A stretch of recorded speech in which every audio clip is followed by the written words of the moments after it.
Welcome back to Morning Live. Now, Youth Day in South Africa is celebrated annually on the 16th of June. The day is set aside to commemorate the courageous youth in Soweto who in 1976, under apartheid government, protested against black school children being taught in Afrikaans and English.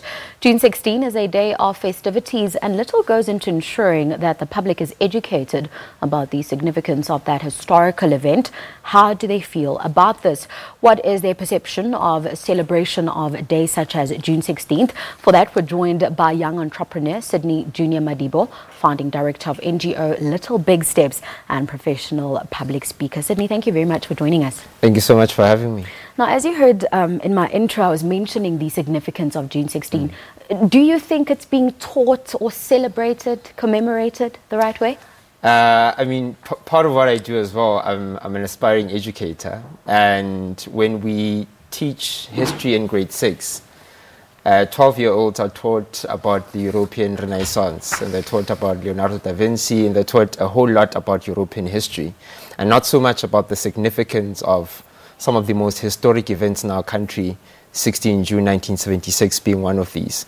So I think to a great degree that there is media attention around the day, but realistically speaking, when you go into our communities, when you go into township areas, when you go into rural villages, we are yet to see the commemoration being lived out in the development of the youth. Because it's one thing to celebrate the day, but it's another thing to celebrate it, whereas at the same time you have the highest unemployment rates in the country being young people, high illiteracy rates, and so on and so forth. So it's a yes and no. Yes, on the part that, yes, every year when it's the 16th of June, we do know what the day is for. We do know what happened on this day in history.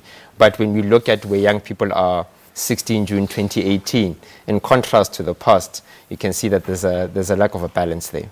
Sydney, let's look at the current state of youth leadership. If you look at the youth of 1976, I mean, they set the standards right up there. Yeah. You know, how do we compare? Is it even fair to compare, considering the challenges we face are very different? I mean, one has to appreciate the fact that 16 June 1976 was not an era of social media. It was not a cyber era. There was not a whole lot of interaction with the rest of the world through resources such as the internet and so forth. So the struggle then and now, we can argue that they're partially different, but at the same time also quite similar. The struggle then was for education. The struggle now still is for education, but a whole lot more than that. It's also for young people to self-actualize in society. It's for young people to be developed. It's for young people to be given the resources needed for them to move ahead in society. So we can look perhaps at a courage issue. Right? Do we have the caliber of young people right now in South Africa who can charge at the government and hold it accountable and say that we're not happy about this and this and this and that, same as the youth of back then?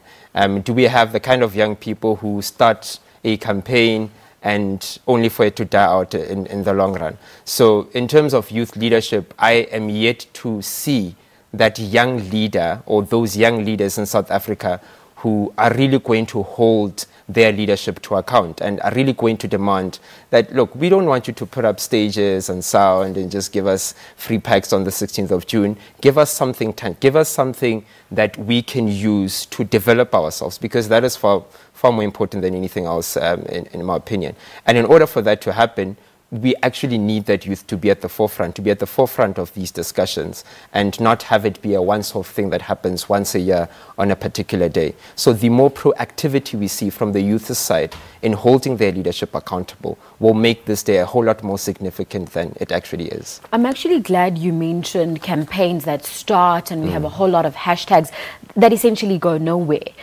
But in order for people to be able to make change, they need a seat at the table. Do you think government is even, open to youth leadership the way it should be, considering how things stand at this point in time? I work on quite a number of youth-centered programs, some of them around financial literacy, most of them around startup entrepreneurs and the likes.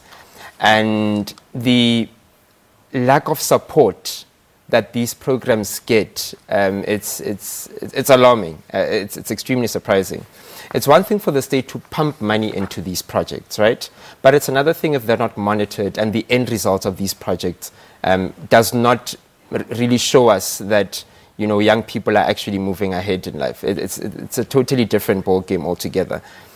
So in order for the state to realize, in order for government to realize that they need to play a far more active role, we need to start looking at who is in government, right? When you pump in money, do you understand the significance of the project that you're pumping money into? And that is where youth-centered leadership comes in quite importantly, right? If we have more young leaders in strategic government-making bodies and strategic government decisions, then we'll be able to see more tangible results.